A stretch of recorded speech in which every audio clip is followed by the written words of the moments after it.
Isang may kapansanan na naman ang natulungan ng ating community na kung saan nangarap lang din at ngayon dahil mahal niya yung pangarap niya, nagpursige, okay, naging interesado, nagsineryoso yung negosyo, and right now kita mo naman kahit dito mo masasabi talaga na wala sa kapansanan o wala sa edad o kahit anong estado ng buhay mo.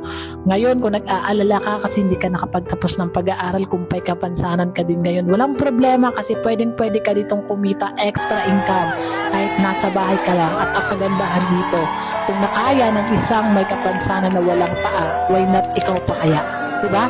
So mag-text ka lang ng yes dito, mag-take ka ng action, may pangarap ka, ito na yung magiging way mo, okay, para matupad yung mga pangarap mo sa buhay. Ang kailangan mo lang gawin, i-message mo na rin ako or mag-comment ka ngayon dyan sa video ko para mamaya mismo meron akong ituturo na pwede mong pag-aralan at matutunan kung paano kumita. Good luck!